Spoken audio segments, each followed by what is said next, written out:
오늘은 사도행전 19장 말씀을 보도록 하겠습니다. 만일에 아볼로 우리가 지난 시간에 배웠죠? 아볼로가 혹시 한국 사람이었다면 목소리는 이호근 집사님 같지 않았을까? 이호근 집사님이 성경공부만 좀 열심히 공부하시면 훌륭한 사역자가 될 수도 있을 것 같아요. 그래서 잘 준비하셔갖고 은퇴 후에 귀하게 쓰임 받았으면 좋겠습니다. 사도행전 19장은 이제 그 사도 바울의 3차 선교 여행이 나와요.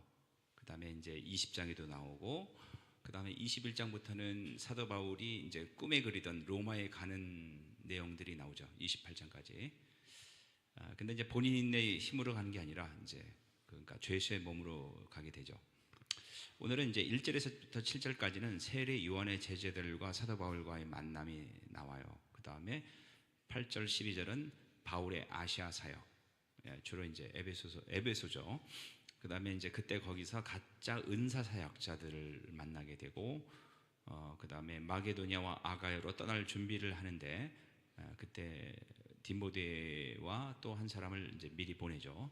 그 다음에 23절 24절에서는 은세공업자인 데메드리오가 주동한 폭동이 일어나죠. 그래서 폭동이 일어났을 때 그 서기장, 그러니까 지금으로 말하면 이제 시장이죠. 에베소 시장이 폭도를 해산시키는 과정이 나옵니다.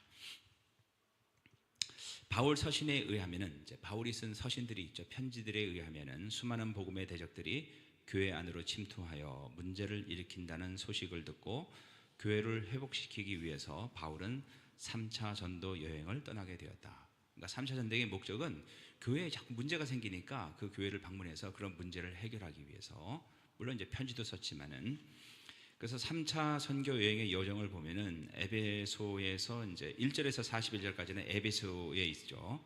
이제 터키의 남서쪽에 있는 해변에 있는 에베소예요. 그 다음에 이제 20장에서는 마게도니아와 그리스 쪽으로 가고 드로아, 밀레도, 그 다음에 이제 예루살렘으로 돌아오는 것이 3차 선교 여행 여정이고, 오늘은 우리가 에베소 19장 1절에서부터 41절까지만 보겠습니다. 이게 이제 3차 전도 여행 지도인데, 이게 지도를 보면 좀 멀리 왔다 갔다 하지만은 실제로 많이 머문 그 지역은 에베소라고 보시면 돼요. 에베소에서 약 3년 정도를 머물면서 사역을 하게 됩니다. 1절, 아볼로가 고린도에 있는 동안 바울은 북부 지방을 거쳐서 에베소에 이르게 되었습니다.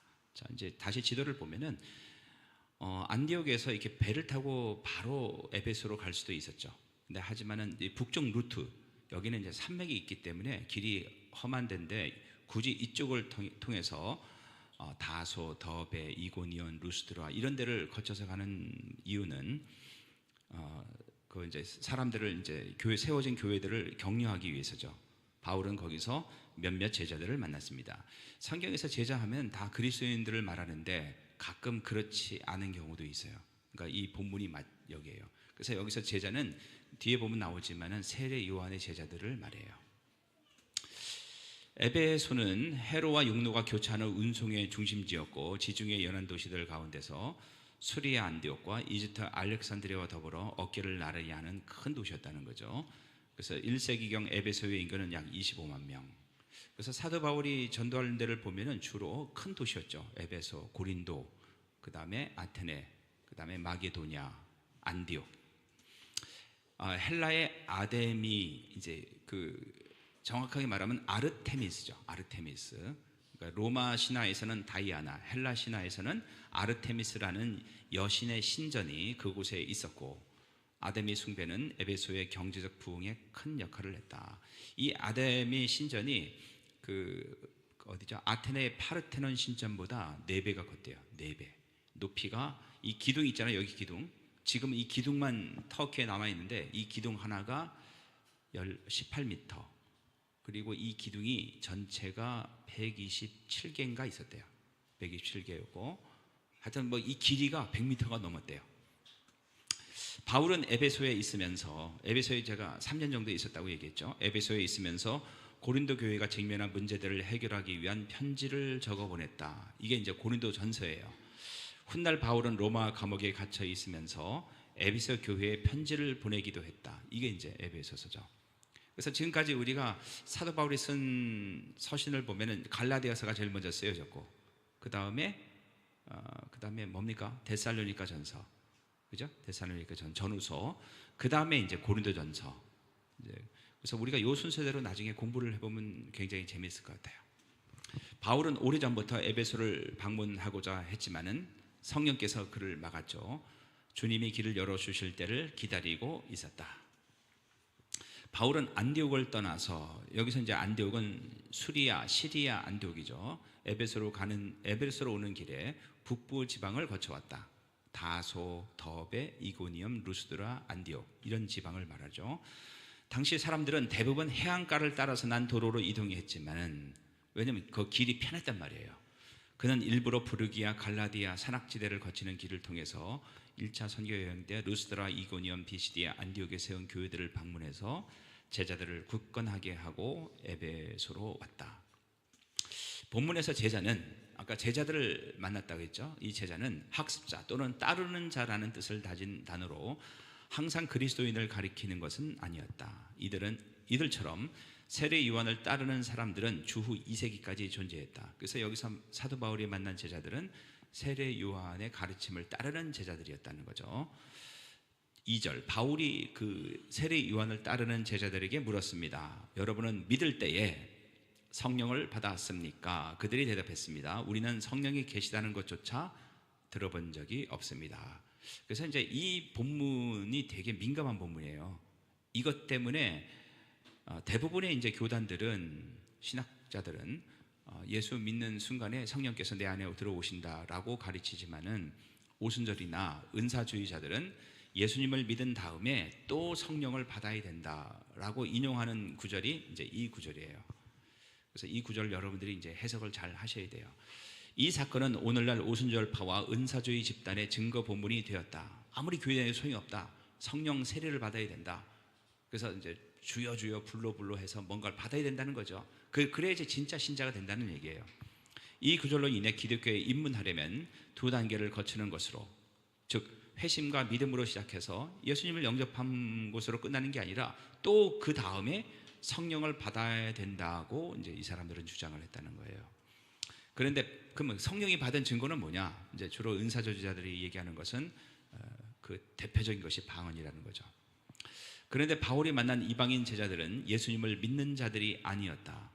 진정한 신자는 구원의 핵심인 선물인 성령을 모를 수 없기 때문이다. 세례 요한의 사역에 대해 제대로 이해했다면 성령의 존재를 모른다는 것은 말이 되지 않는다. 세례 요한은 자기 뒤에 오시는 분, 그러니까 예수님을 말하죠. 즉 메시아가 성령 세례를 베풀 것이라고 예언한 바 있기 때문이다.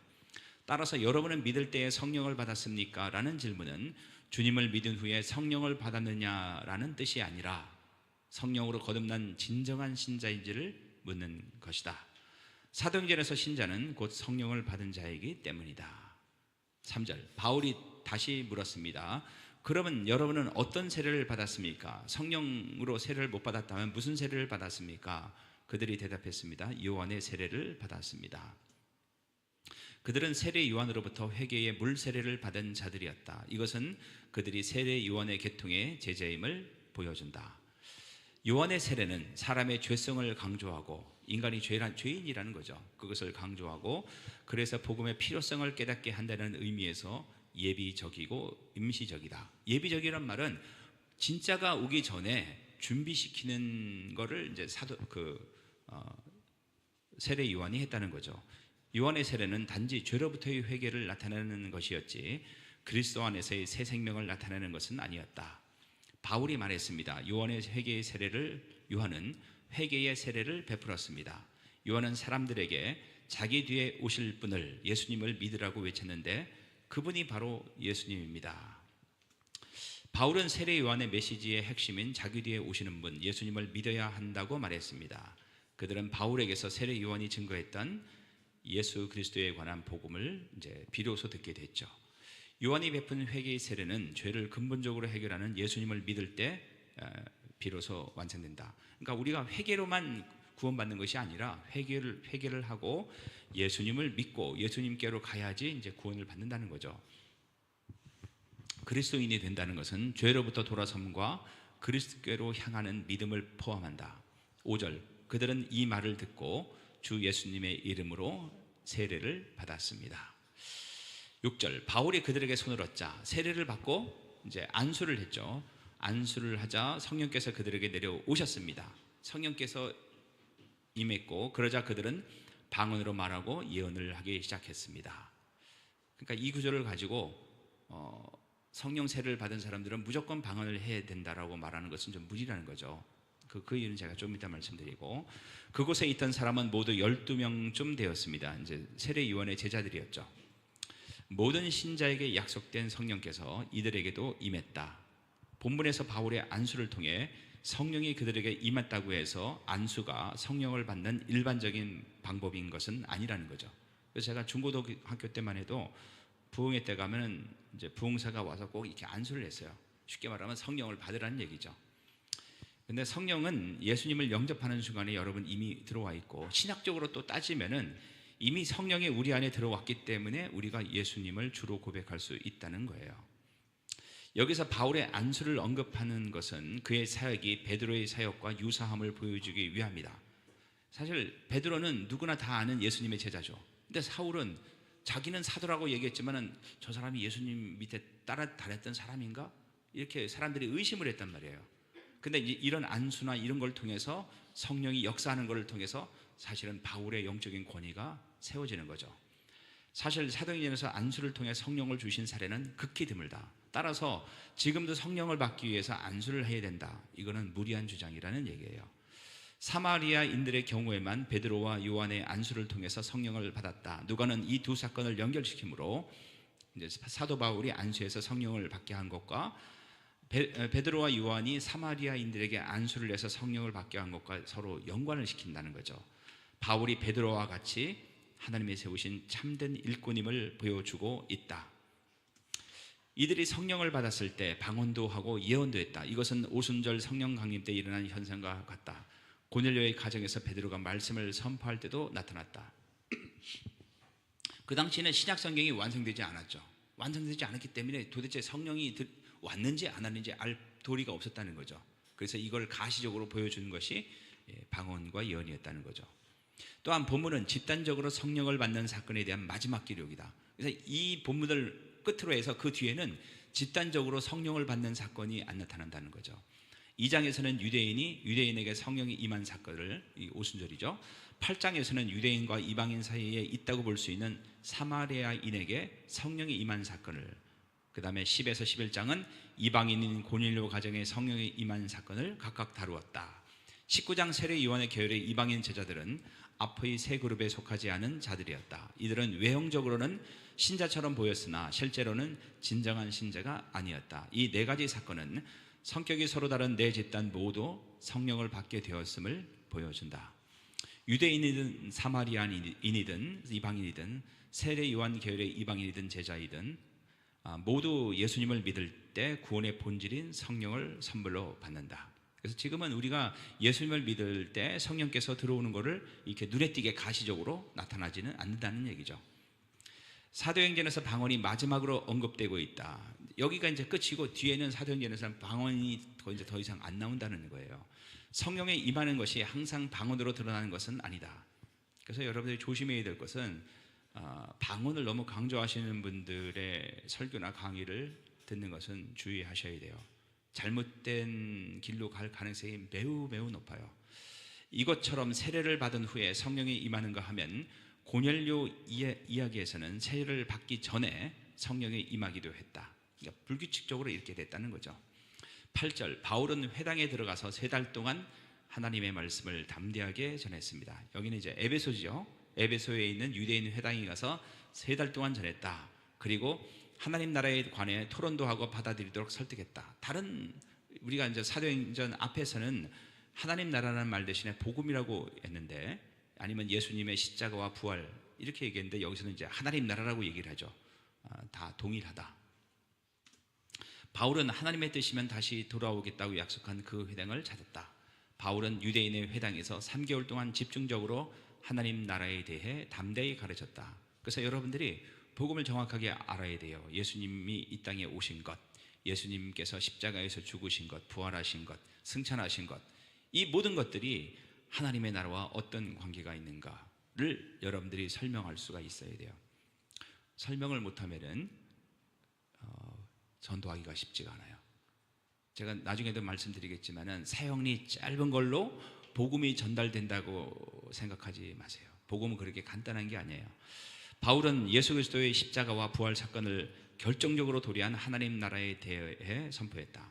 그 하나님 나라가 예수님의 십자가와 부활 사건으로 시작되었단 말이에요. 바울은 마음이 열린 사람이라면 누구든지 설득되도록 성경을 풀어 설명하면서 예수님이 메시아이심을 가르쳤다. 그러니까 쉽게 말해서 하나님 나라가 이 땅에 왔는데 예수님의 십자가와 부활을 통해서 그 하나님 나라의 왕이 예수님이다. 그래서 예수님의 통치를 받아들여야 된다. 너네가 이 땅에 사는 목적은 그냥 각자 살다가 예수님이 가끔 어려울 때 도와주는 분 정도가 아니라 인생 전체의 목적이 하나님 나라와 예수 그리스도를 위해서 살아야 된다라고 가르쳤다는 얘기예요. 유대인들은 하나님 나라의 복음에 가장 가까우면서도 먼 사람들이었다. 이 사람들은 구약 성경도 알고 다 알았지만은 실제로 왕이신 예수님을 영접하지 않았다는 거죠. 이거는 한국 교회에게도 포함이 돼요. 여러분, 우리가 교회에 가서 주로 기도를 많이 한단 말이에요. 그 기도의 내용이 뭡니까? 하나님 나라를 위해서 합니까?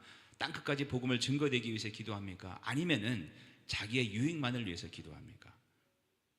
한국 교회는 헌신은 하지 않으면서 자기의 유익을 위해서 욕심 가득한 사람들이 나오는 사람들이 생각보다 많다는 얘기예요. 그러니까 어떻게 보면은 하나님 나라의 복음은 맨날 듣지만은 복음에서 가장 먼 사람들이 교회 다니는 사람일 수도 있다는 거예요.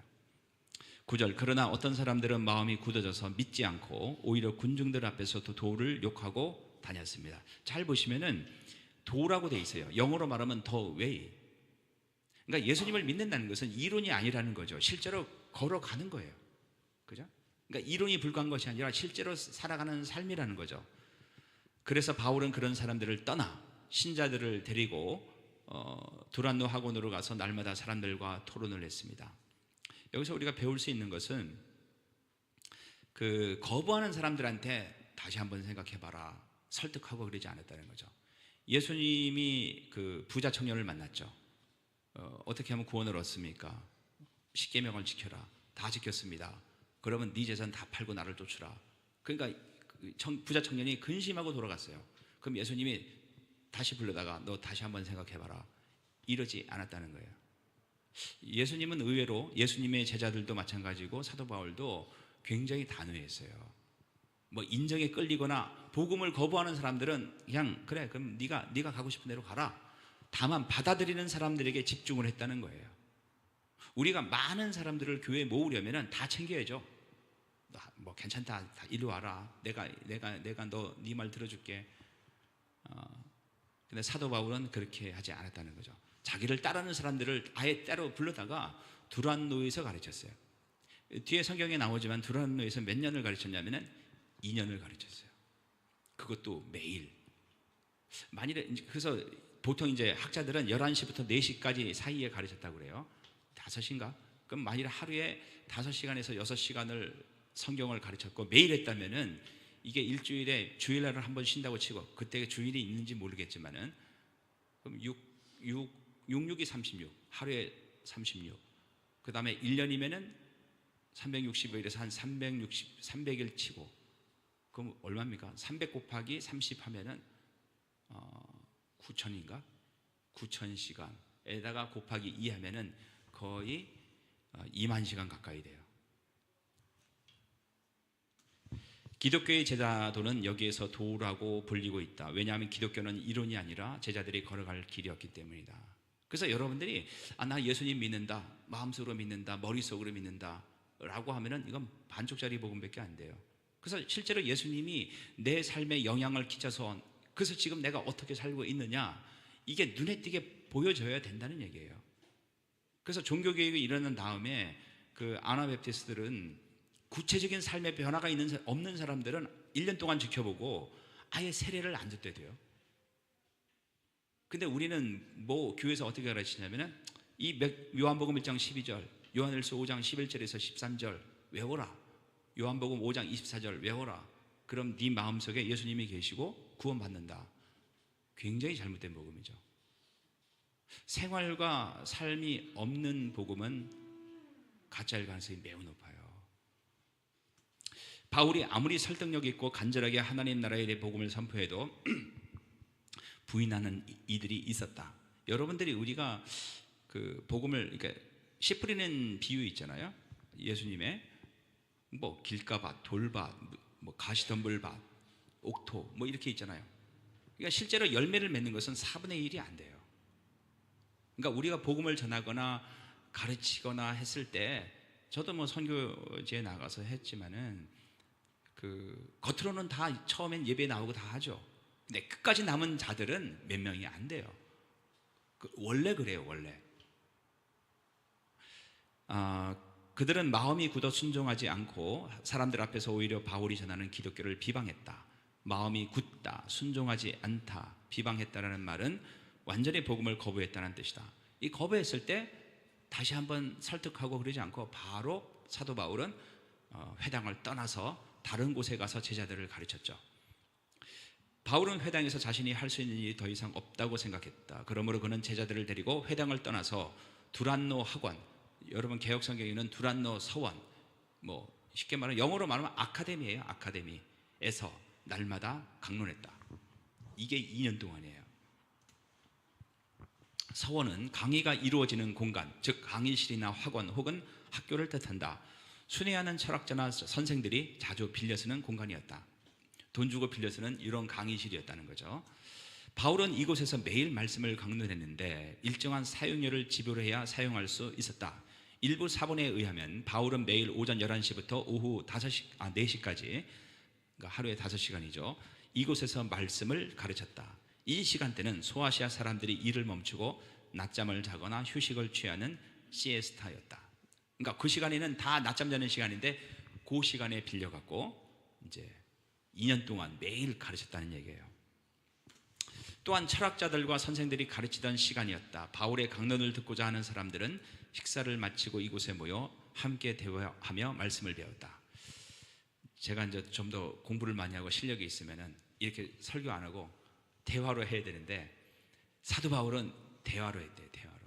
그래서 여러분, 저도 열심히 공부를 하고 있지만은 여러분도 잘 공부해갖고 안 믿는 사람 앞에서 이게 성경책 펴고 막 하면은 뭐 모르잖아요. 그래서 질문하고 대답해주고 질문하고 대답해. 사도 바울은 그렇게 복음을 전했다는 거예요. 바울은 에베소에서 머문 3년 동안 쉬지 않고 손수 일을 하며 자신의 동료 사역자들의 필요를 충당했다. 사도행전 20장에 보면은 그 에베소에 가서도 쉬지 않고 일을 했대요. 즉 바울은 낮에는 두란노 서원에서 가르치고 나머지 시간 아침이나 밤에는 쉬지 않고 일을 한 것이다. 대단하죠. 그러니까 저도 가끔 이거 힘들어서, 왜냐면 늘 제가 한 적이지만은 이 시간이 없어요. 시간이 이거 설교할 준비할 시간이. 그래서 이거 풀타임으로 가야 되나 막 이런 고민을 한 적이 있었는데, 제가 이 말씀을 보면서 이거 나는 세 발이 피구나. 아직 멀었다. 그래서 여러분 회사 다니고 직장 다닐 때 열심히 일하세요. 근데 그게 다는 아니에요. 남들은 다 그렇게 하지만은 우리는 그렇게 일을 하고 그 짧은 시간을 내서 성경 말씀을 묵상하고 공부를 해야 돼요. 그리고 남들을 가르쳐야 된다고. 제가 이제 이제 학교 다닐 때 저는 아예 학교 딱 다니면서 내가 약대 여학생들이랑은 절대로 사귀지 말기로 결심을 했어요. 걔네들은 밤에 도서관에 가갖고 그 다음날 아침에 나와요. 눈곱을 끼고 여자들이. 그리고 시험을 봐요. 그런 애들을 보니까 도저히 여자로 보이지가 않더라고. 그러니까 그만큼 공부하기가, 우리는 중간고사 기말고사가 제일 쉬웠어요. 왜냐면 수업을 안 하고 시험 보니까. 매일 시험 봤어요. 매일 두꺼운 책들을 시험 보느라고 죽는 줄 알았죠. 근데 나는 아침에 기도 모임 가고 밤에 또 순장 모임 가고 그러니까 공부하는 시간이 다른 애들의 반도 안 됐어요. 그래서 이제 우리 후배들이 그런 얘기를 했어요. 저 사람이 만일에 약사 자격증 따면은 자기 앞으로 논대. 놀고 잠깐 공부할 거다. 그런 얘기가 흘러 들어오더라고요. 그래서 나중에 이제 저는 이제 졸업할 때 제 친구들이 그랬어요. 너는 학교를 2개 다닌 것 같다. 하나는 CCC고 하나는 약대고. 크리스찬이 그렇다는 거예요. 그게 저만 그런 줄 알았더니 제가 이 말씀을 보면서 느낀 것은 그리스도인은 이래야 된다는 거예요. 근데 지금 우리는 뭐가 문제입니까? 세상에서 일하는 거에 빠져갖고 그것만 하다가 주일날 잠깐 오는 거죠. 그거를 뛰어넘어야 돼요. 그거를 뛰어넘는 사람이 성령의 쓰임을 받는다는 거예요. 그러니까 지금 한국 기독교뿐만 아니라 이제 세계도 마찬가지지만 가장 큰 사탄의 공격이 뭐냐면은 사역은, 전도는, 선교는, 설교는 누가 하냐? 전임 사역자들이 하는 거지. 니네들은 가서 설교만 들으면 된다. 이게 사탄의 가장 큰 전략이에요. 다 넘어가고 있죠. 그래서 그냥 시간 내서 주일날 오는 것도 바쁘죠. 와서 설교만 듣고 아멘하고 돌아가는 거예요. 집에 가서 성경 하나도 안 봐요. 나에 대한 하나님의 뜻이 뭔지 관심도 없어요. 그냥 대충 살다가 주일날 와서 예배 드리고 크리스찬 이름만 가지고 나중에 되면, 때가 되면 천국에 가겠지. 이게 잘못된 복음이라는 거죠. 여러분들은 다 사역자예요. 사역자. 여러분 다 선교사로 부름을 받은 거예요. 그래서 저도 제가 목사를 하든지 나중에 선교사로 다시 나가든지 무엇을 하든지 저는 이 직업을 절대로 놓지 않을 거예요. 그래서 여러분들은 힘들죠. 회사에서 경쟁도 심하고 거기서 버티는 것 자체가 힘들죠. 근데 거기에 버티면서 한 가지를 더 해야 돼요. 사실 그게 우리의 본질이라는 얘기예요. 성경을 공부하고 잘 공부해서 남을 가르쳐야죠. 10절, 그 일은 2년 동안 계속되었습니다. 두란노에서 가르치는 것이. 그리하여 아시아 지방의 모든 유대인과 그리스인이 주님의 말씀을 듣게 되었습니다.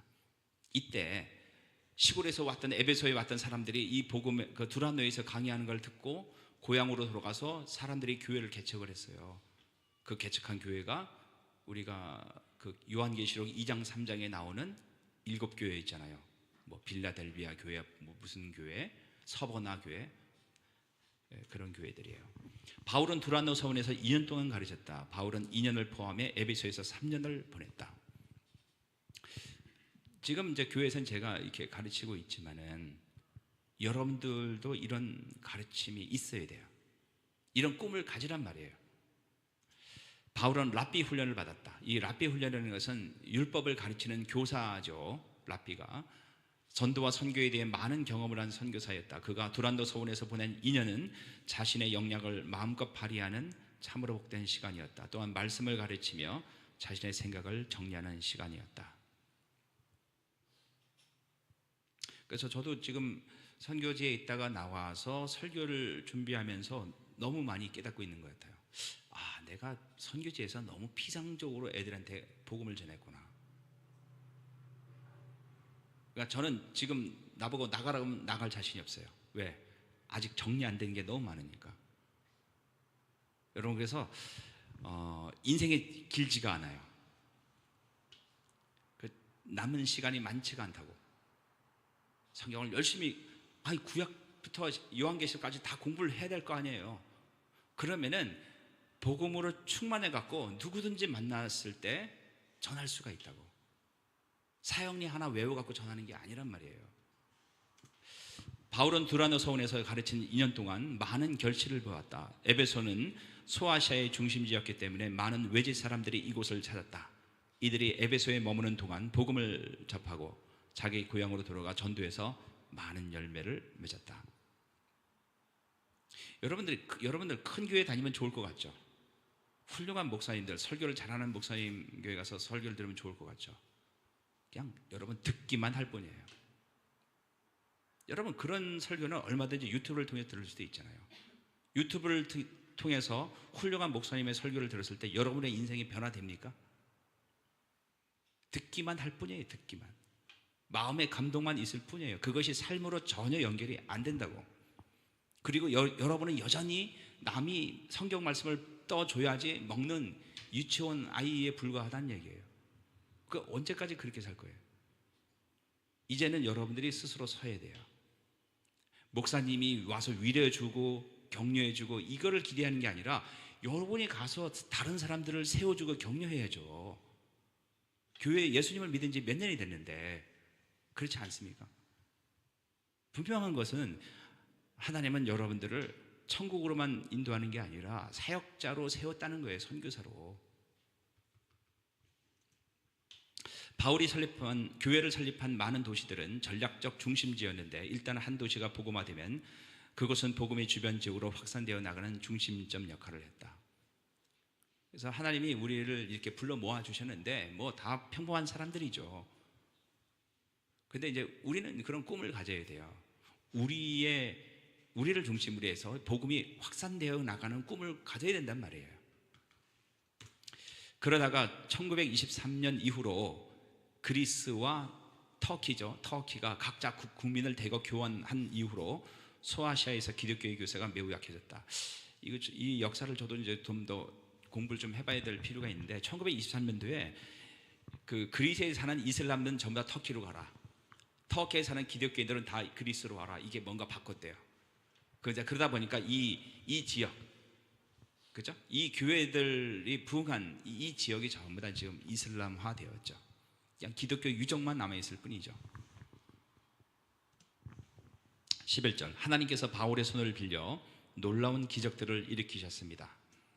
바울의 손을 빌려라는 표현이 사도행전 5장 12절에 사도들의 손을 통하여라는 표현과 구조적으로 동일한 구문이다. 과거에 하나님께서 사도들을 사용하셨던 것처럼 이제는 바울을 사용하고 계심을 보여준다는 거예요. 이 놀라운 능력은 바울이 하나님의 말씀을 전하는 사람임을 확신시켜줬다. 안진뱅이가 일어나고, 그죠? 눈먼 사람이 눈을 뜨고 이런 기적이 나타나니까 사람들이 저 사람이 하는 말이 하나님이 하시는 말이라는 것을 확신을 갖게 됐다는 거죠. 하나님이 보낸 사람이라는 것을 확신을 갖게 되었다는 거죠. 당시에는 그의 메시지가 진리임을 검증할 기준으로 삼을 신약 성경이 아직 완성되지 않았기 때문이다. 그래서 신약 성경이 하나씩 완성되어 가면서 갈라디아서, 데살로니가 전후서, 고린도전 이런 것이 완성되어 가면서 여러분 사도행전을 잘 보면은 그 뒤에는 기적이 거의 안 나타나죠. 여러분 우리가 교회에서 기도한다고 죽은 사람이 살아납니까? 날 수는 있지만은 극히 드물다는 얘기예요. 왜냐하면은 이 모든 것들은 기적 자체에 초점이 있는 게 아니라 하나님의 말씀에 초점이 있다고. 예수님을 믿고 변화되는 데 초점이 있기 때문에 이제 하나님의 말씀인 성경이 기록되었기 때문에 그거를 하나님의 말씀인 것을 보증해 줄 만한 그런 기적들이 눈에 띄게 필요하지 않게 됐다는 얘기죠. 물론 아직도 아주 오지 사람들이 글씨를 모르고 성경을 번역을 해도 읽지도 못하는 그런 곳에서는 저는 그런 기적이 일어날 수 있다고 봐요. 12절 심지어 사람들이 바울이 몸에 지니던 손수건이나 앞치마를 병든 사람 위에 얹기만 해도 병이 낫고 귀신이 쫓겨났습니다. 마치 예수님이 어떤 여자가 예수님의 옷자락을 만졌을 때 병이 나은 것처럼 하나님은 왜 에베소에서 이처럼 강력하게 역사하셨는가? 에베소는 소아시아에서 마술로 가장 유명했던 도시이다. 많은 사람들이 이곳으로 몰려와 마술을 배웠다. 당시에는 에베소 문서, 에페시안 라이팅스라는 장르가 따로 있었다. 이것은 뭐냐면은 마술과 연관된 주문과 주술 방법 등을 기록한 문서였다. 그러니까 이제 워낙 이런 우상숭배, 마술 이게 팽배하니까 이런 놀라운 기적을 통해서 사람들에게 이제 복음을 증거했다는 거죠. 그러므로 에베소 같은 곳에서는 반드시 능력대결이 필요했다. 하나님의 능력이 그들이 알고 있는 어떤 마술보다 월등히 우월하다는 것을 사람들에게 보여주어야 했다. 하나님은 특별한 곳에서는 매우 특별한 능력으로 임하신다. 13절 그러나 사방으로 돌아다니면서 귀신을 쫓아내는 유대인 중에서도 주 예수 이름으로 귀신을 쫓아내려는 사람들이 있었다. 이제 귀신을 쫓아내는 사람들을 영어로는 엑소시스트라고 하고 한국말로는 퇴마사라 하죠. 퇴마사라고 하죠. 근데 이게 돌아다니면서 귀신을 쫓아내는 퇴마사들이 있었대요. 근데 이 사람들은 대부분 유대인들 출신이래. 근데 왜 귀신을 쫓아다니면서 돌아다녔을까? 보면은 돈을 벌려고. 그게 이 사람들의 돈을 버는 직업이었죠. 근데 그 퇴마사 중에서 예수님의 이름으로 귀신을 쫓아내는 사람들이 있었어요. 예수님 믿지도 않으면서. 바울이 전파하는 그 예수의 이름으로 명령한다. 그 사람에게서 나오너라고 말하곤 했습니다. 그래서 여러분 그 주문 같은 거 있잖아. 귀신을 쫓아내는 주문을 모아놓은 책들이나 이런 걸 보면은, 문서를 보면은, 알렉산드리아에서 발견된 문서를 보면은 주 여호와의 이름으로 명하노니 귀신아 물러가라 뭐 이런 주문이 실제로 있었대요. 그러니까 그거는 예수 믿는 사람들이 사용한 게 아니라 안 믿는 사람들이 여러 다양한 신들의 이름을 가지고 쫓아냈을 때 그 중에 하나가 하나님도 있었다는 거죠. 하나님이 바울을 통해 온갖 은사를 행하자 에베소의 마술사들이 자신도 해보겠다고 나섰다. 그들은 돈을 받고 귀신을 쫓아주는 일을 하는 자들이었다. 그래서 요새 뭐 파명과 그 인기가 많은데 그냥 재미로는 보세요. 근데 너무 그걸 심각하게 봐서 진짜 뭐 그 귀신 쫓아내고 그렇게 하면 큰일 나요. 진짜 큰일 나. 당시 퇴마사 중에는 유대인들이 많았고 인기가 많았다. 이방인 마술사들이 신의 이름을 언급하지 않은 반면에 유대인 마술사들은 여호와의 이름을 과감하게 언급했다. 이런 모습들이 사람들한테는 더 능력 있게 보였다는 거죠. 예수님 당시에도 유대인들 중에는 전문적으로 귀신을 쫓아내는 일을 하는 사람들이 있었다. 그들은 주술적인 방법을 사용하거나 신들의 이름을 부르면서 축기 의식을 행했다. 이들은 한 방법만 고집하지 않고 효과만 있으면 무슨 방법이든 가리지 않았다. 그래서 지금 요즘 시대에 축기가 있는가? 있을 수는 있겠죠. 근데 우리가 좀 더 공부를 해봐야 되겠지만은 우리가 이제 요즘에 이제 정신병 걸린 사람들이 많단 말이에요. 제가 약국에 있다 보니까 신경안정제 이거는 아주 그냥 기본적으로 처방이 나가. 옛날에는 특별히 정신병 환자들만 먹던 약들이 이제는 아예 루틴하게 나온단 말이에요. 그러면 옛날에 비해서 지금 현대의 사람들은 정신적으로 굉장히 취약하고 어떻게 보면은 뭐 심하지는 않겠지만 어쨌든 다 정신병에 걸린 사람이라고 봐야 돼요. 근데 이제 문제는 정신병과 귀신 들린 것과의 차이가 뭐냐 이거죠. 그래서 이쪽에 있는 사람들은 무조건 다 귀신을 쫓아내야 된다고 얘기를 한다고. 약을 먹고 치료해도 불구하고. 제가 이제 오늘 설교 제일 마지막에 기적의 의미라는 거를 붙여놨어요. 그건 설교 안 할 거예요. 그거 하면 1시에 끝날 것 같아서. 근데 그거는 예전에 제가 한번 설교했던 거라 한번 보시면 돼요. 그걸 한번 꼭 읽어보시고 한 가지 여러분들한테 드리고 싶은 말은 귀신을 쫓아내는 의식을 그걸 많이 강조할수록 마지막 때에 잘못된 거짓 선지자일 가능성이 매우 높다. 그런 것만 여러분들이 잘 아시면 돼요. 그렇게 이들이 큰 능력과 기적을 나타내는 예수의 이름을 이용하려 했던 것은 아주 자연스러운 일이었다. 귀신만 쫓아내면 어떤 신의 이름이든지 다 빌려 썼기 때문에. 하지만 그것은 예수의 이름 앞에 굴복해야 할 자들이 자신의 유익을 위해 예수의 이름을 이용한 죄를 범한 것이다. 14절 유대인 대제사장 스게와라는 사람의 7 아들들이 바로 이런 일을 하였습니다. 그러니까 대제사장 스게와라는 사람이 있었는데 그 사람의 아들들이 이런 퇴마사 역할을 했다는 거예요. 근데 또 재미있는 거는 찾아보니까 유대인 역사가인 요세푸스는 예루살렘 성전이 멸망할 때까지, 예루살렘 성전이 아마 주후 70년인가 그때쯤 멸망했을 거예요. 아예 성전이 없어졌다고. 그러니까 그때까지는, 그럼 성전이 없어지기 전까지는 대제사장이 있었겠죠. 그 대제사장들의 명단을 요세푸스라는 사람이 다 기록해 놨어요. 언제부터 언제까지 누구. 근데 그 명단에 스게어라는 이름이 없단 말이에요. 따라서 이들은 자신들이 가격 있는, 잘못 쓴 것 같은데, 하여튼 그러니까 뭔가 권위 있는 귀신 축출자라는 점을 부각시키기 위해서 아버지가 대제사장이었다고 사칭했을 가능성이 없다. 그러니까 실제로 스게어라는 사람이 대제사장이라는 사람이 없다는 거죠. 그런데 악한 귀신이 그들에게 말했습니다. 그러니까 이 사람들이 이제 예수님 믿지도 않으면서 예수님의 이름으로 명하노니 뭐 귀신아 물러가라 했는데, 진짜 귀신이 나타나서 말을 한 거예요. 내가 예수님도 알고 바울도 알지만 도대체 니네들은 누구냐? 그러더니 귀신 들린 사람이 그들에게 달려들었습니다. 귀신 들린 사람은 스게와의 아들들보다 힘이 세어서 그들을 때리고 옷을 찢었습니다. 그래서 그들은 발가벗긴 채 그 집에서 도망쳤습니다. 성령의 은사는 사람이 흉내내는 것이 아니라 하나님이 주신다는 거죠. 성령의 은사는 오직 믿는 자들에게만 주시는 선물이며 그 누구도 모방할 수 없다. 어떤 능력이 좋다고 해서 믿지도 않은 사람이 그걸 한다고 해서 그 능력이 나타나는 것은 아니다. 예수님을 영접하지 않은 채 하나님의 능력만 이용하려는 사람은 반드시 다친다. 성령의 능력은 우리가 원하는 것을 얻기 위해서 이용하는 힘이 아니라는 거죠. 17절, 이 일이 에베소에 사는 모든 유대인과 그리스인들에게 알려지자 그들은 두려움에 사로잡혔으며 주 예수님의 이름을 찬양했습니다. 아나니아와 삽비라 사건에 대해 들은 사람들이 크게 두려워한 것 같이 에베소에 사는 모든 사람에게 두려움이 임했다. 이 두려움은 하나님에 대한 경건과 존경을 가지게 했다. 하나님께서는 이 사건을 통해 예수님의 이름을 모든 사람 앞에서 높이셨다.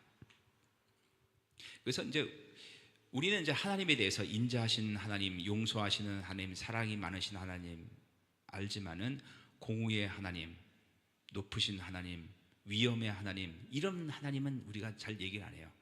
찬양을 보면은 다 하나님의 좋은 것만 얘기해야지 죄를 미워하고 심판하시는 하나님 이런 거 잘 얘기 안 하죠. 그 아름다우신 예수님이라는 찬양이 있어요. 있죠? 그거 좋아갖고 내가 원어를 한번 찾아봤다고. 원어를 찾아보니까, 그러니까 우리 찬양에는 이렇게 돼 있어요. 내가 주님 앞에 서 있네. 내가 주님 앞에 서 있네. 이렇게 돼 있는데 영어에는 I stand in awe, A-W-E of you. 하나님 앞에 o가 뭐냐면 두렵고 떨리는 것으로, 경외함으로 서 있다. 우리는 제일 중요한 걸 빼먹는다고.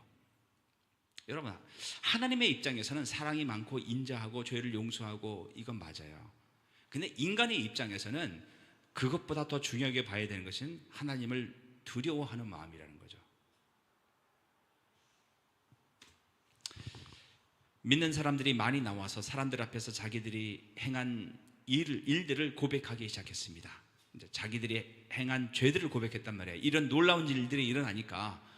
근데 우리가 생각할 때 이제 죄 하면은 뭐 다른 사람 거 훔치고 뭐 때리고 이걸 죄라고 생각하는데 여기선 그게 아니라 예수님의 이름이 높임을 받자 신자와 불신자들에게 놀라운 변화가 일어났다. 신자들에게 일어나는 획기적인 변화는 그들이 지금까지 행한 잘못들을 공개적으로 고백했단 말이에요. 그럼 그 사람들이 잘못했던 것이 뭔가? 여기서 행한 일이란 헬라어로 프락세이스라고 하는데 마술적이거나 주술적인 행위를 가리키는 전문 용어다. 그러니까 이 사람들이 회개한 거는 자기가 예수님을 믿고 나서도 이런 마술적인 일을 한 거에 대해서, 쉽게 말하면 점치고 부적을 가지고 다니고, 그죠? 우상 숭배하고 이거를 회개했다는 거죠. 그들은 예수님을 믿고 있었지만 과거의 부끄러운 행위를 여전히 반복하고 있었던 것이다. 제가 대충 듣기로는 교회 다니는 사람 중에서도 가끔 재미로 점을 보는 사람이 있대요. 이거 회개할 일이란 얘기예요. 재미로라도 그거는 하는 게 아니에요. 그거는 하나님 앞에서 엄청난 죄를 범하는 거라는 얘기죠.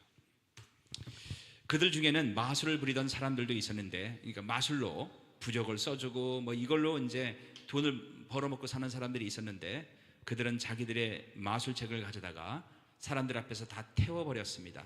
그 책값을 계산하면 은화 5만 개 가량 되었습니다. 은화 5만 개. 그러니까 은화 한 개가 하루 1당이래요. 그러니까 요즘 한국으로 따지면 하루 1당이 10만 원. 그러면 10만 원 곱하기 5만 하면은 제가 대충 집에서 계산해 보니까 50억이에요. 많은 불신자들에게도 놀라운 변화가 일어났다. 마술을 전문적으로 행하던 많은 사람들이 전부 태워버렸다는 거죠. 주술과 관련된 책들은 귀신을 쫓아내거나 재앙을 물리치고 자신의 소원을 성취하게 하는 주문들을 담고 있었다. 사람들이 자발적으로 주술 책들을 공개적으로 불살라버린 사건은 당시에는 유례가 없는 엄청난 사건이었다. 이때 불살라버린 책값을 모두 계산했을 때 은화 5만이었고, 이 5만은 지금 우리나라 돈으로 약 한 50억 정도 되는 큰 돈이었다. 이렇게 해서 주님의 말씀은 점점 힘있게 퍼져나갔습니다. 그 후에 바울은 마케도니아, 그러니까 지금 그리스 지방의 북쪽 지방이죠.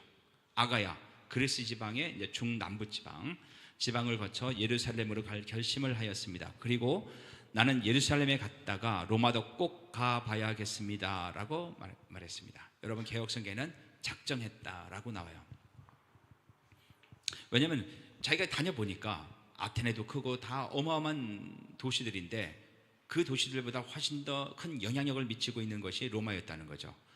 로마의 중심에 가서 복음을 전해야 됐다고 사도 바울은 생각을 했다는 거죠. 에베소 교회가 어느 정도 안정이 되자 바울은 마케도니아와 아가야를 거쳐서 예루살렘을 방문하기로 작정했다. 마게도냐와 아가야를 거쳐 가려면 예루살렘으로 가는 길에 반대 방향으로 가야 한다. 자, 중간에 보면 에베소가 있죠. 에페수스라고 있죠. 예루살렘으로 가면 거꾸로 돌아가면 돼요. 근데 여기서 그 마케도니아와 아가야를 가려면 이 오른쪽으로 가 있지 않고 왼쪽으로 올라가야 된단 말이에요. 바울은 마케도니아에 있는 빌립보, 데살로니가, 베레아 교회와 아가야에 있는 아테네, 고린도 교회를 방문해서 성도들을 말씀으로 격려하고자 했다. 아까 처음에 얘기했지만 이런 교회들에 이상한 사람들이 와서 잘못된 복음을 전파하고 있으니까 또 교회 안에 여러 가지 문제들이 생기고 이 문제들을 해결하기 위해서 이런 루트를 짠 거죠. 로마서 15장에 보면은 이번 여정의 중요한 목적은 마케도니아 성도들이 예루살렘 교회를 위해 모은 헌금을 가져가서 전달하는 것이었다. 또 하나는 마케도니아 교회로 가서 그 마케도니아에 있는 성도들이 예루살렘 교회를 위해서 헌금한 것들을 가져다가 예루살렘 교회에 전달하는 목적도 있었다는 거죠. 바울은 예루살렘을 거쳐 로마까지 갈 것이라고 했다. 몇 달 후 그가 고린도에서 로마에 있는 교회에 보낸 편지를 보면, 자, 여기서 그 마케도니아를 거쳐서 나중에 아가야에 있는 고린도로 가죠. 그죠? 고린도에서 로마에 있는 성도들에게 보낸 편지가 로마서예요. 그럼 이제 우리가 이제 대충 공부할 루트가 정해지죠. 갈라디아 공부하고 데살로니가 전서 공부하고 그 다음에 고린도 전서 공부하고, 그죠? 에베소에서 고린도 전서를 썼으니까 그 다음에 로마서를 공부해죠. 고린도에서 로마를 위해서 썼으니까. 그러면 요 연대계 순서로 이렇게 배경을 알고 성경을 읽으면은 굉장히 그 앞뒤 문맥에 따라 굉장히 좀 이해가 쉬울 것 같아요. 바울이 로마로 가고자 한 것은 그곳에서 스페인 선교를 계획하고 진행하기 위해서였다. 그 당시에는 지구가 둥글다는 것, 뭐 아메리카 대륙이 있다는 거 몰랐잖아요. 그러니까 그때는 땅끝이 어디냐? 스페인이에요. 그러니까 땅끝까지 복음을 증거해야지. 이제 그런 마음으로 이제 로마로 이제 가고자 했다는 생각이었죠. 바울은 로마로 가는 것을 하나님의 뜻으로 알고 있었다. 그러나 그는 예루살렘에서 감옥에 감금되고 죄인이 되어 로마로 이송되었다. 사도행전 21장에서 28장에서는 예루살렘에서 로마를 향해 가는 바울의 여정을 다룬다. 22절, 바울은 자기를 돕는 사람 가운데 두 사람, 곧 디모데와 에라스도를 먼저 마케도니아로 보냈습니다. 그리고 그는 아시아에 얼마 동안을 더 머물렀습니다. 이 두 사람을 이제 선발대로 보냈죠. 나중에 이 디모데가 이 에베소 교회의 이제 그 감독, 그러니까 목회자가 되었다고 얘기를 해요. 바울은 에베소 사역을 정리하기 위해 디모데와 에라스도를 먼저 마케도니아로 보냈고 자신은 얼마 동안 더 남아 나머지 일을 정리했다. 에라스투스는 로마서 16장 23절이 언급하는 고린도의 재무관 에라스도일 가능성이 매우 높다. 23절, 그 무렵 에베소에서는 예수님의 도 때문에 적지 않은 소란이 일어났습니다. 그러니까 디모데와 에라스도가 마케도니아로 간 다음에 사도 바울은 정리하려고 남아 있었단 말이에요. 근데 그 에베소에 뭔가 소란이 일어났다는, 폭동이 일어났다는 거죠. 이 사건은 바울의 에베소 사역이 끝나갈 무렵에 일어났다. 에베소에는 해마다 3, 4월에 아데미 축제가 열렸다. 그러니까 아르테미스 여신을 탄생을 기념하는 축제죠. 바울은 이 축제가 지나고 오순절까지 에베소에 머물 계획이었다. 그러나 이 일로 인해 급하게 떠나게 되었다. 24절, 데메드리오라는 은세공인이 있었는데 이제 은을 가지고 이런 기념품, 은상, 신상을 만드는 사람이에요. 은으로 아데미 여신의 신전 모형을 만드는 사람이었습니다. 그는 이 일로 직공들에게도 많은 돈을 벌게 했습니다. 그럼 이제 아데미 여신을 믿는 사람들은 집에 이거 다 하나씩 갖다 놓을 거 아니에요. 부자들은 큰 거 갖다 놓고 가난한 사람들은 작은 거 갖다 놓고 이걸로 가지고 이 사람뿐만 아니라 이 은세공업자들이 돈을 많이 벌었어요. 이 아르테미스는 제우스의 딸이자 아폴로의 쌍둥이 남매로 에베소의 올티기아에서 태어났다. 에베소에서 3, 4월은 아데미의 달로 지정되어 있었고 이 기간 중에는 각종 축제와 행사가 열렸다. 그럼 이제 축제가 행사가 열리니까 다 오겠죠. 곳곳에서 다 와서 축제 행사 즐기고 집에 갈 때 뭐 사가고 갑니까? 기념품을 사가잖아. 이 아데미 신상을 다 사갔다는 거예요. 그러니까 이 축제가 진짜 대목이었죠.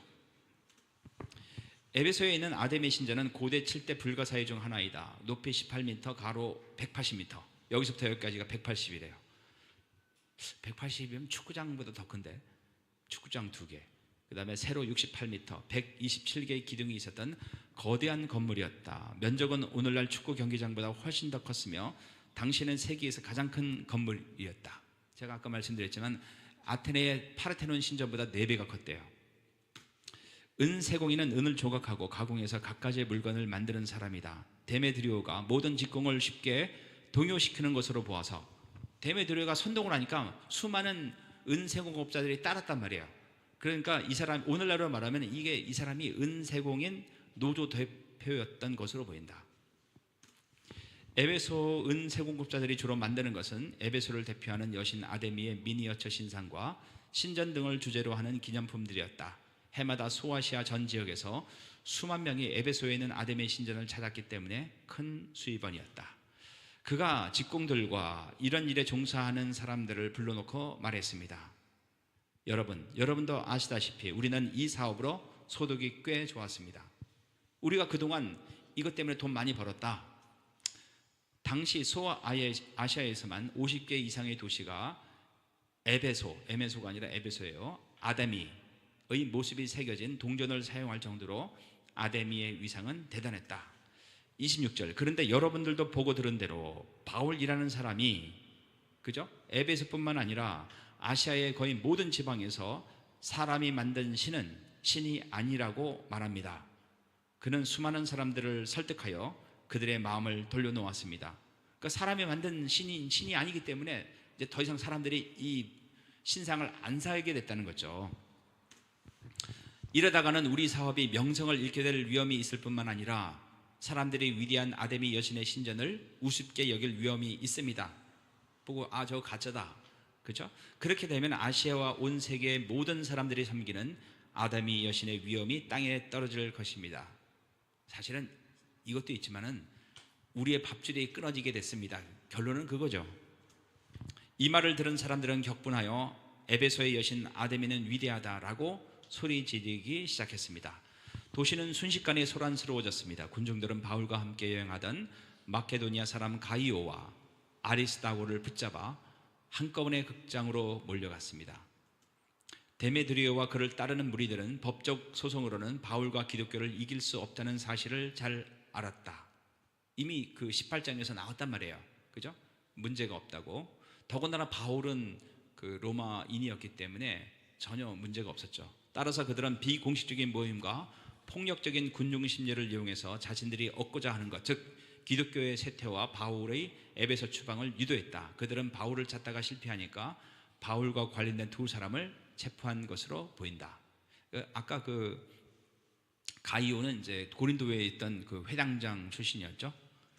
폭도들이 모여있던 에베소 연극장, 원형극장은 24,000명을 수용하는 대극장이었다. 시의회가 정규적으로 열렸으며 로마 황제의 칙령이 시민에게 발표되었고 각종 종교 행사와 축제가 열리기도 했다. 그 폭도들이 모인 데가 바로 여기예요.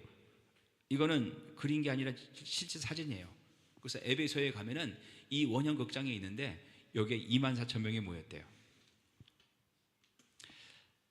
30절. 그때 바울도 군중들 속으로 들어가려고 했지만, 왜냐면 그 가이오를 구출하기 위해서 제자들이 말렸다. 또 바울과 친하게 지내던 아시아의 관리 몇 사람들도 사람을 보내어 바울더러 극장에 들어가지 말라고 권했다. 거기 들어가면 큰일 납니다. 아시아의 관리, 그죠? 아시아 르콘들은 황제 숭배를 장려하기 위해 선출된 부와 영향력을 갖춘 사람들로 그 지역의 종교적 정치적 질서를 책임지고 맡고 있었다. 바울의 선교는 이 사람들에게까지 이제 바울의 선교가 영향을 미쳤다는 거예요. 모든 사회적 장벽을 뛰어넘어 사회의 각계각층의 사람들에게 파급되었고 그 결과 이처럼 높은 관직에 있는 자들과 교분을 가질 수 있었다. 그러니까 이 사람들이 이미 정보를 가지고 당신 가면 큰일 난다, 가지 말라고 했겠죠. 이 지도자들은 연극장에 모여있는 폭도들이 바울을 해하지 못하도록 막아야 했다. 바울은 로마 시민이었기 때문에 만일 그가 해를 당한다면 로마가 개입할 수도 있었기 때문이었다. 이거는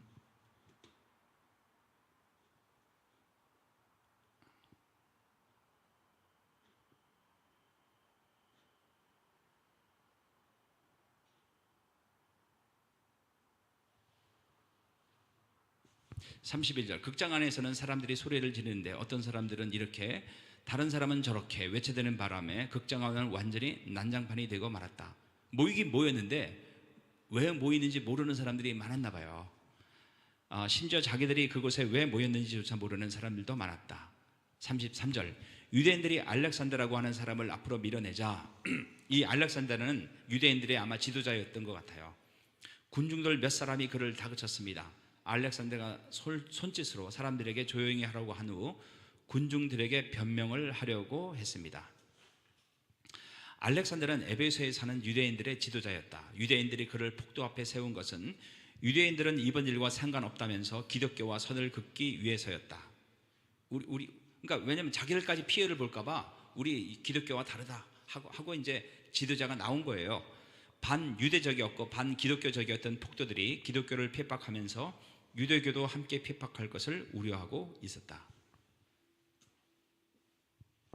34절, 그러자 군중은 알렉산더가 유대인 것을 알고 한 목소리로 에베소의 여신 아데미는 위대하다라고 2시간이나 외쳐댔습니다. 그러니까 말할 기회를 안 준 거죠. 연극장에 모인 폭도들은 알렉산더가 유대인인 줄 알고 말할 기회를 주지 않았다. 폭도들은 유대교와 기독교 차이에 대해서 어떠한 관심도 보이지 않았다. 35절, 마침내 에베소 시의 서기장이 나와, 이 서기장이라는 사람은 쉽게 말하면 그냥 에베소 시장이라고 보시면 돼요. 에베소에서 제일 높은 사람이 나와서 군중을 진정시키고 이렇게 말했습니다. 에베소 시민 여러분, 에베소가 위대한 아데미 여신의 신전과 하늘에서 내려온 그 신상을 지키는 곳이라는 것은 온 세상이 다 아는 사실입니다. 서기장은 도시의 모든 기록을 관리하는 사람이며 의회가 아니라 회에 제출돼 주요 문서의 초안을 작성하거나 주요 법안을 발의하기도 한 가장 직책이 높은 관료였다. 36절, 이것은 부인할 수 없는 사실이므로 시민 여러분은 마음을 가라앉히고 경솔한 행동을 삼가시기 바랍니다. 서기장은 에베소 사람들은 아데미 여신과 신전을 지키는 자들이기 때문에 경솔히 행동하지 말 것을 당부했다. 두 사람 붙잡아 와서 때리거나 그렇게 하지 말라는 얘기예요. 서기장은 무리가 가이오와 아리스도거를 잡아온 것을 경솔한 행동으로 보았다. 그는 두 사람의 죄가 없기 때문에 잡아올 이유가 없다고 했다. 38절, 우리에게는 재판정이 있고 우리에게는 법정이 있고 재판관들도 있습니다. 판사들도 있습니다. 만약 데메드리오와 그의 직공들이 누구를 고소할 일이 있다면 당사자들이 재판정으로 가서 옳고 그름을 가려야 할 것입니다. 당시 소아시아 9개 주요 도시에는 총독이 주관하는 법정이 정기적으로 열렸다. 39절, 그 밖에 여러분이 해결하고자 하는 문제가 있다면 법정에서 해결할 문제는 법정에서 해결하고, 법정에서 해결할 수 없는 민사 같은 그런 것들은 공식적인 모임에서 다뤄야 할 것입니다. 여기서 이제 공식적인 모임이라는 것은 민회라고 해요. 소송을 원치 않는다면 다른 방법도 있었다. 에베소 도시를 다스리는 민회에 정식으로 올려서 결정하게 하는 것이다. 민회는 합법적인 심의회를 뜻하며 도시의 가장 높은 의결 기관이었고 매달 2, 3회 이런 원형극장에서 열렸다. 40절, 이는 제가 이런 말을 하는 것은 아무런 이유도 없이 소동을 일으킨 책임이 우리에게 있다고 로마로부터 로마 정부로부터 비난을 받을 위험이 있고 또 이 소동에 대해 변명할 말이 없기 때문입니다.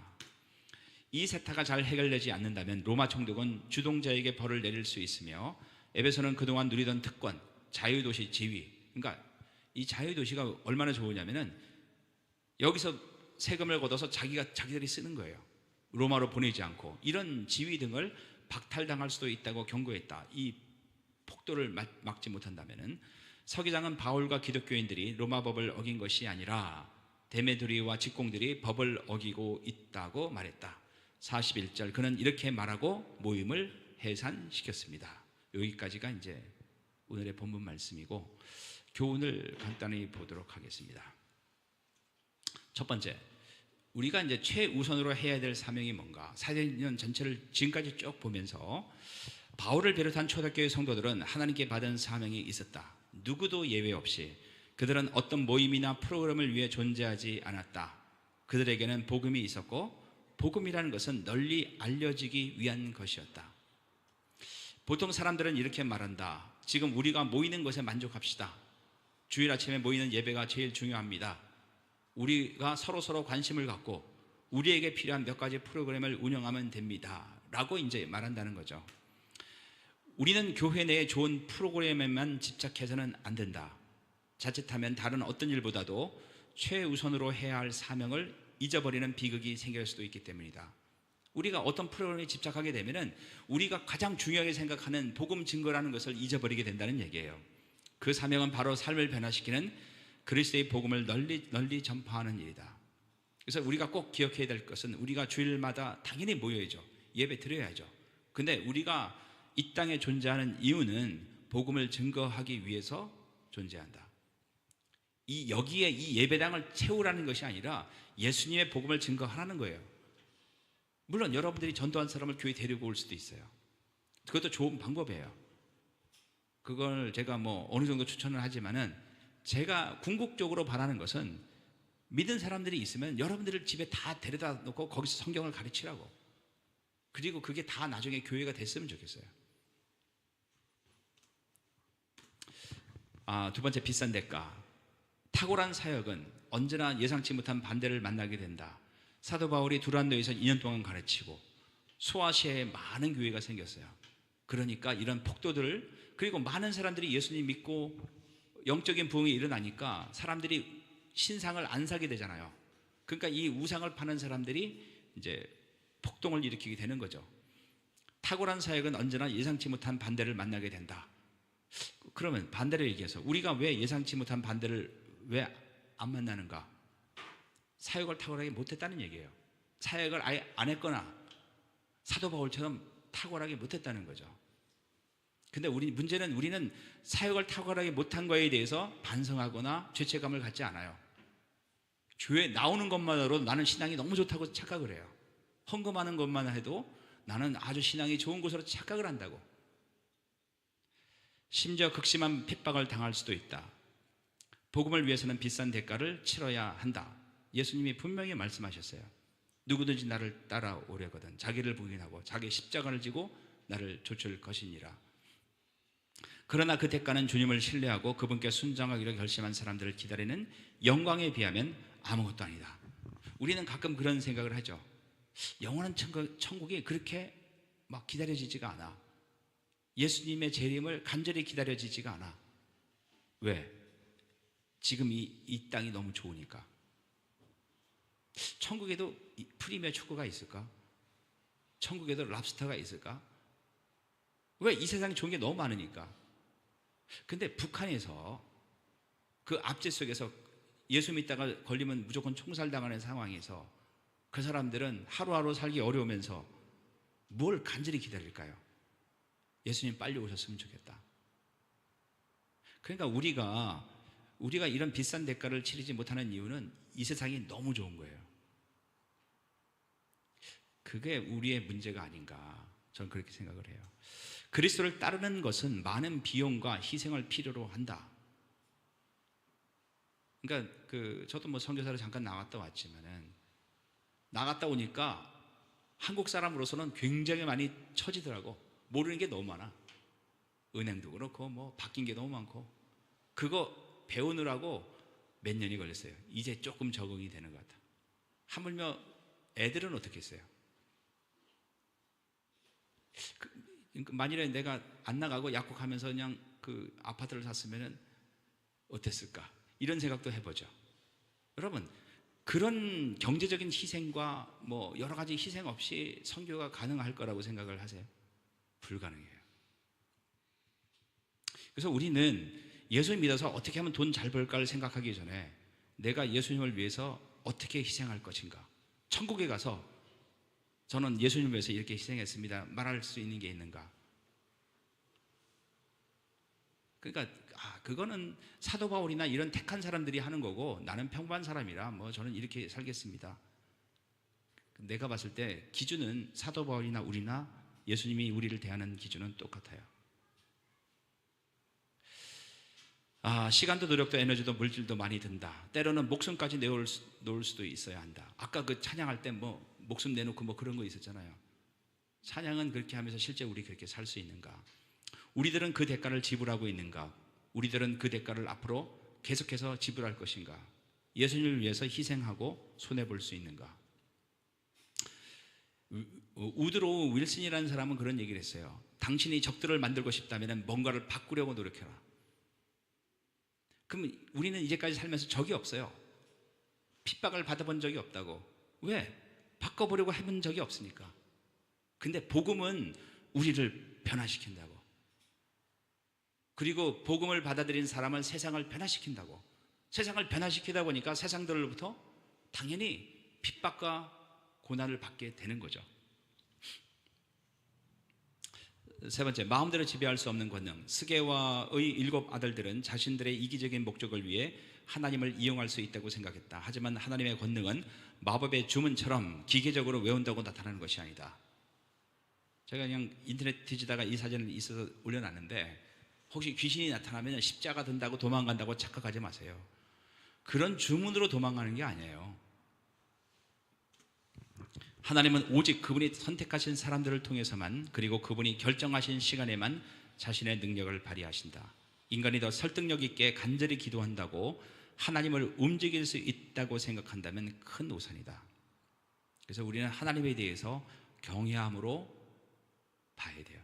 내가 주인이 아니라 하나님이 주인이고, 내가 내 인생을 걸어가는데 하나님은 도와주는 정도가 아니라 주권적으로 나를 이끄시고 나에게 명령하시고 나에게 지시하는 분이라는 얘기예요. 네 번째, 선교에 대한 열정. 그 수천 킬로를 몇 번 선교를 했어요, 사도 바울이. 그 당시는 2000년 전이니까 교통이 발달하지도 않았다고. 굉장히 힘들었을 거 아니에요. 근데 이 사람은 3차 여행이 끝날 무렵에도 이런 꿈을 가져요. 내가 로마로 꼭 가야 되겠다. 그리고 스페인까지 가서 복음을 전해야 되겠다. 우리는 이제 그런 얘기하죠. 사도 바울이니까 그런 얘기를 하지. 그게 사탄의 전략이라는 얘기예요. 사도 바울이 가졌던 마음을 우리도 가지라고 성경에 기록된 거예요. 그는 일평생 계속해야 할 사명에 헌신하고 있었다. 그는 예수님의 지상명령을 진지하게 받아들였다. 땅끝까지 증인이 되는 것. 50대 중반에 접어든 사도 바울은 그 당시에 50대 중반이면 지금의 80대 중반이에요. 거의 죽을 때죠. 너무 힘이 드는 전도 여행을 2번씩이나 다녀왔다. 하지만 그의 사전에 은퇴란 없었다. 그는 3차 전도 여행을 시작했다. 우리는 소파에 등을 기대고 느긋하게 앉아있을 수 없다. 앞을 향해 진격해야만 한다. 이거는 제가 쓴 얘기가 아니에요. 인용한 거니까 좀 약간 과격하더라도 이해하세요. 저는 본래 이렇게 과격한 사람이 아니에요. 세상 속으로 뛰어 들어가야 한다. 하나님은 우리를 부르셨고 세우셨고 복음 전하는 자로 고용을 했단 말이에요. 고용을 하는데 우리가 그 일을 안 하고 있다고. 우리 모두에게 동일한 사명이 있음을 잊지 말아야 한다. 사도 바울에게만 있는 게 아니라 우리 모두에게 있는 거예요. 이거는 이제 도시 선교에 대한 바울의 선교 전략, 존 스타트가 쓴 거를 그냥 그대로 정리했어요. 첫 번째, 세속적 장소를 택했다. 바울이 고린도와 에베소에서 모두 유대 회당에서 사역을 시작한 것은 사실이다.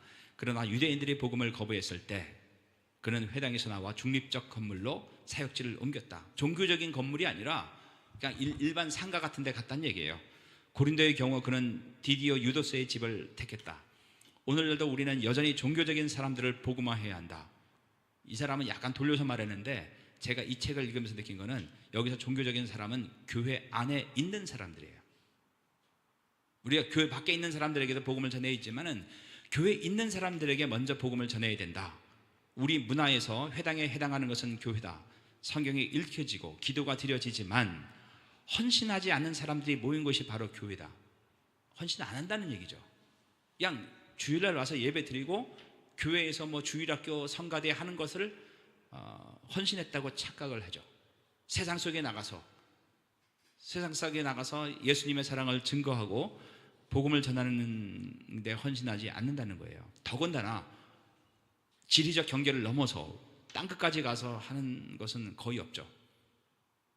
이들에게 반드시 복음이 선포되어야 된다. 이미 복음을 알고 있는데요, 일단은 내려놨으면 좋겠어요. 저도 복음을 지금 알아가고 있는 중이에요. 공부하면서 복음은 우리가 생각했던 것보다 훨씬 깊고 훨씬 큰 것 같아요.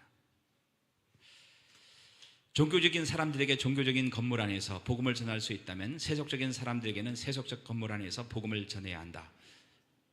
아마도 바울이 디디오 유스도의 집을 사용한 것과 같은 가정 전도일 것이다. 우리 교회에서 만나자 하면 부담 느끼죠. 안 믿는 사람이 우리 집에서 커피 한잔 하자 그러면 부담 느끼지 않는다는 거예요. 더군다나 뭐 스타벅스에서 만나자 그럼 더 부담 안 느끼죠. 우리가 이런 장소들을 복음 증거의 기회로 잘 활용을 해야 된다는 얘기예요. 두란노 서원을 이용한 것에 해당하는 것은 강의식 전도일 것이다. 예배당에는 결코 발을 들여놓지 않을 사람이라도 어떤 사람의 집에 와서는 격이 없는 이야기를 하고 들을 수 있다. 또한 지역의 대학이나 다른 중립적이고 공개적인 장소 중에는 변증적 해설적 기독교 강의를 할 만한 매우 중요한 장소들이 있다. 제가 몸이 자꾸 이제 안 좋아져 갖고 탁구를 치러 다니고 있어요. 요즘에 일주일에 3번 월, 화, 목.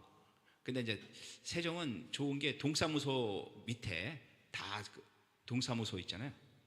요즘 동사무소가 이름 바뀌었더라고. 복지센터인가? 근데 탁구장 뭐 농구장 다 있어요. 그래서 한 번 치는데 1,000원이야. 근데 회원 가입을 하면 또 그것도 공짜야.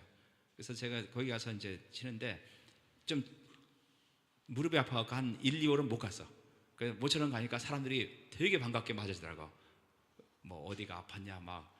그래서 되게 친해졌어요. 그러니까 사람들이 나보고 언제 끝나고 맥주 한잔 하재. 그래서 좀 더 친해져야 되겠다. 그렇게 친해지면은 자연스럽게 전도할 수 있잖아요. 물론 이제 전도가 사윤리처럼 5분 딱 전해서 너 믿을래 안 믿을래 이거는 좋은 전도 방법이 아니에요. 나한테 이제 지나가면서 그러더라고. 자기들끼리 늘 얘기를 한대. 저 사람 직업이 뭘까? 그래서 힌트만 줬어. 공주에서 일합니다. 이렇게. 2번, 바울은 신중하게 복음을 제시했다. 중립적인 장소에서 복음을 전했고 신중하게 복음을 전했다는 거죠.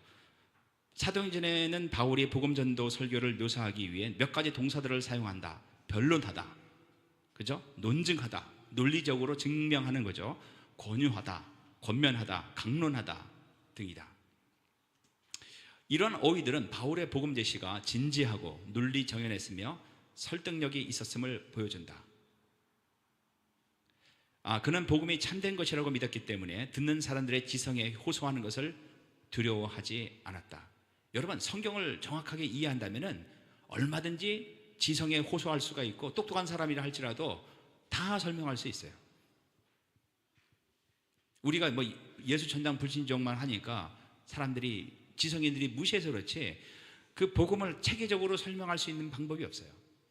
그러니까 한다면은 못할 것이 거의 없다는 거죠. 바울은 받아들이든지 말든지 하는 식으로 뭐 믿을래 믿고 말래 말아라, 나는 외친다, 이런 식으로 복음을 전하지 않았다. 그는 그의 주장을 논리적으로 설명했다. 물론 논증이 성령의 사역을 대체하는 것은 아니다. 그러나 성령을 신뢰한다면 논증이 필요 없다는 것도 아니다. 여러분, 성령은 진리의 영이기 때문에 우리가 정확하게 이성적으로 논리적으로 말하는 것을 도와주시는 분이란 얘기예요. 우리는 이 둘을 서로 대체적인 것으로 대립시켜서는 안 된다. 성령은 진리의 영이다. 세 번째, 장기간에 걸쳐 체류했다. 자, 첫 번째는 뭐냐면은 중립적인 공간을 활용했다는 거죠. 그 다음에 두 번째는 뭡니까? 논리적으로 복음을 증거했다. 그 다음에 세 번째, 장기간에 걸쳐 체류했다. 오랜 시간에 걸쳐 복음을 전했다는 거죠. 사도 바울은 고린도에서 약 2년을, 에베소에서 약 3년을 체류했다. 바울은 에베소의 두란노 서원에서 일주일에 6일 하루 5시간의 강의를 2년 동안 지속했다. 계산해보니까 한 3,000시간 되네요. 아시아 지방의 모든 유대인과 그리스인이 주님의 말씀을 듣게 된 것이 놀라운 일은 아니다. 그렇게 오랜 시간 가르치니까 말씀이 퍼져나갈 수밖에 없는 거죠. 바울의 강의를 듣고 거듭난 신자들은 자신들의 고향으로 돌아가 복음을 전하고 교회를 세웠다. 계시록 2장과 3장에 나오는 7교회 중에서 바울이 방문한 적이 없는 5개의 교회는 이러한 방식으로 세워졌다. 현대의 복음 전도와 바울의 복음 전도를 비교해 볼 때 우리의 복음 전도는 너무 교회적인, 사람들을 교회로 초청하는 경향이 있는 반면에, 물론 초청을 할 수도 있어요. 사도 바울의 복음 전도는 복음을 세상으로 가지고 나갔다. 그 사람들이 있는 곳으로 가서 그곳에서 복음을 전했다는 거죠. 우리의 전도는 너무 감정적인, 즉 이성과 상식에 의한 이해의 기초 없이 결단에 호소하는 반면에 바울은 가르치고 토론하고 변론했으며 설복하려고 애썼다.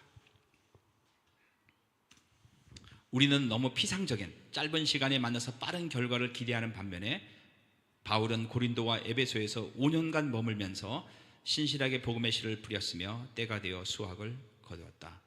이게 이제 사도 바울의 전도 방법과 우리의 전도 방법의 차이인 것 같아요.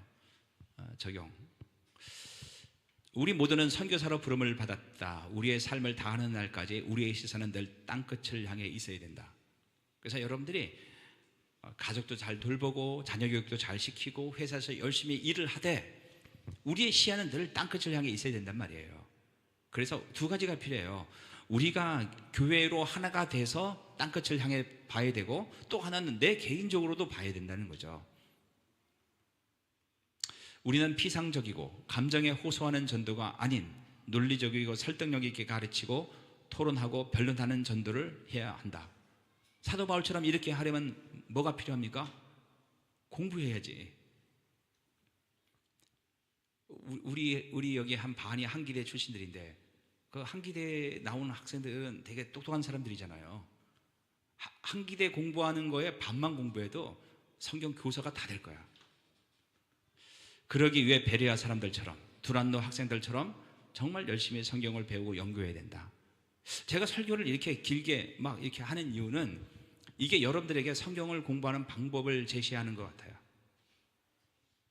여러분, 돈만 있으면 세상에 참고 서적은 너무 많아요. 서점에 다 있어요.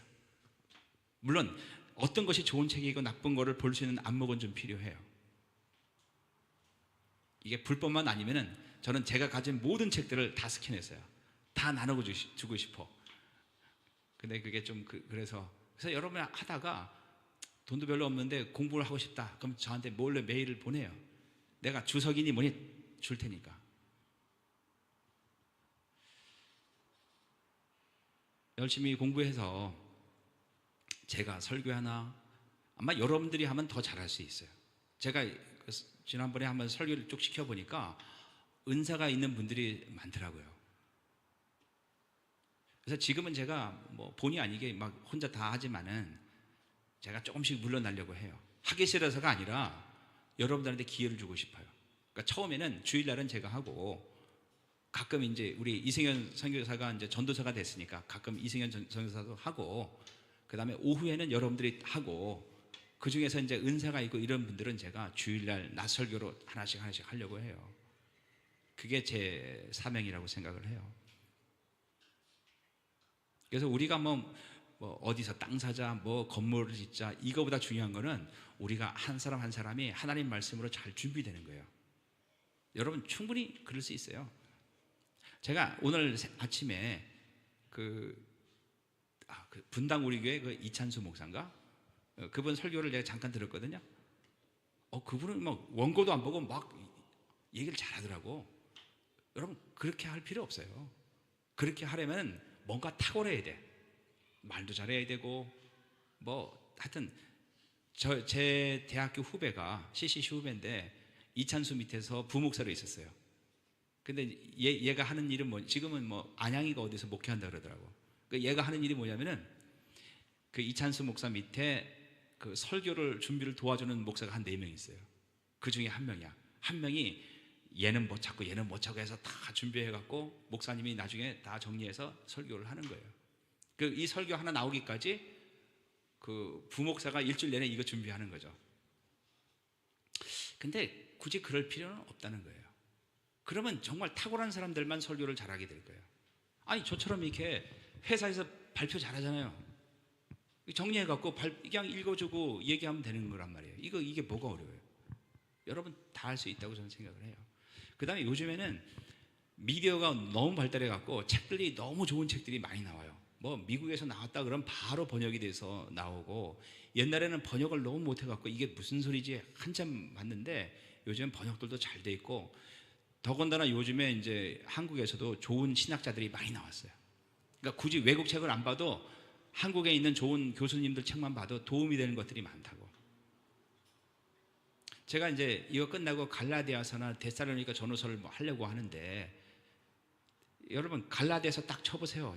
참고할 책이 몇 권이 있는가? 엄청 많다고. 그 중에서 추려야죠. 출판사 보고, 저자 보고, 저자의 양력, 그 사람 강의 유튜브 가서 한번 들어보고 책을 고르는 거예요. 그러면 1장서부터 정리하는 거 그렇게 어렵지 않아요. 여러분 학교 레포트 내듯이 정리하면 된다고. 그거 몇 번 하다 보면 다 할 수 있는 거예요. 그래서 제가 하는 설교에 익숙하게 그러니까 적응하지 마시고요.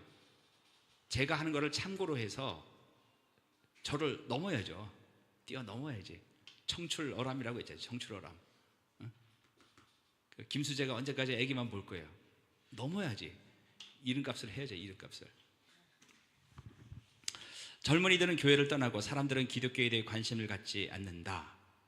제가 지난주에 저희 집사람 사촌 오빠가 대전에 있는 큰 교회, 충남제일장로교회라고 있었어요.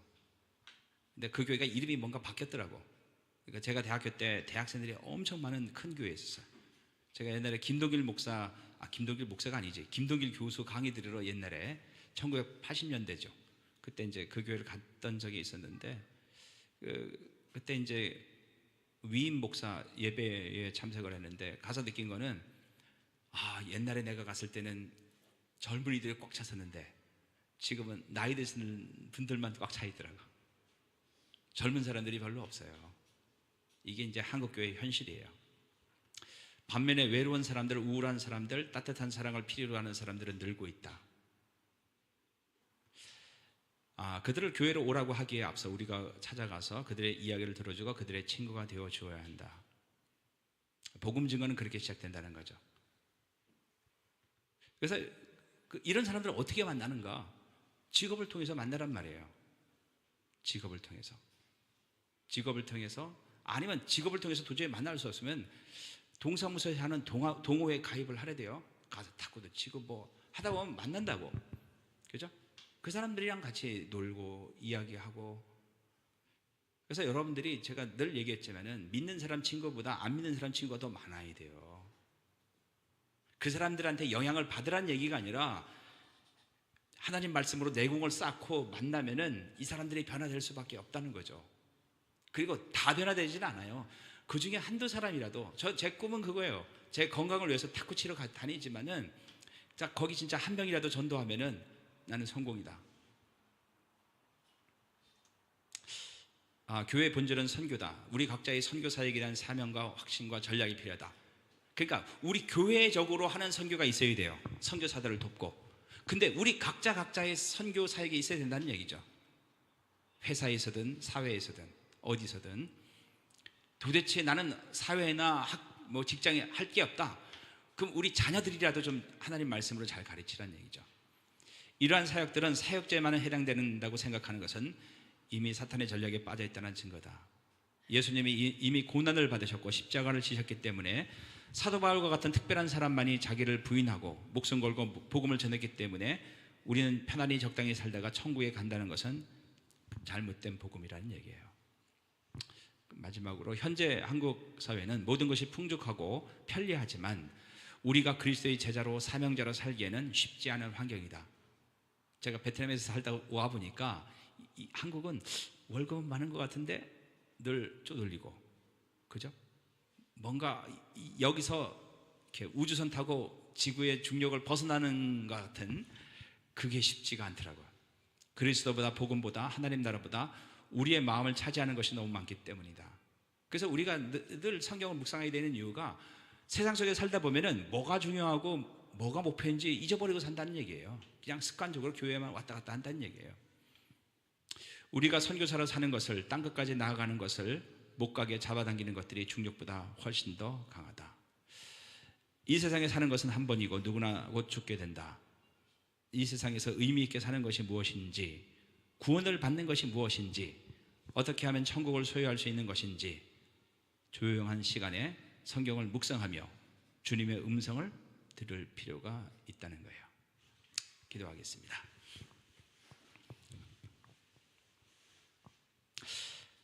하나님 아버지, 감사를 드립니다. 오늘 말씀을 통해서 사도 바울과 같은 특별한 사람만이 고난을 받고 땅끝까지 복음을 증거하는 것이 아니라 우리 모든 사람들에게 주어진 사명이고 특권인 것을 다시 한번 돌이켜봅니다. 조회교회를 이 땅에 세워주시고 우리 한 사람 한 사람을 하나님의 사역자로 불러주심을 감사합니다. 이 사명을 누구에게 맡기는 것이 아니라 우리 한 사람 한 사람이 잘 감당하기를 원합니다. 하나님의 말씀을 잘 배워서 삶을 통해서, 논리적인 말을 통해서 하나님의 복음을 주위에 있는 사람들에게 증거할 수 있도록 도와주시옵소서. 날마다 하나님의 말씀을 묵상하면서 하나님께서 늘 우리에게 하시는 음성들을 들을 수 있도록 도와주시옵소서. 예수님의 이름으로 기도했습니다.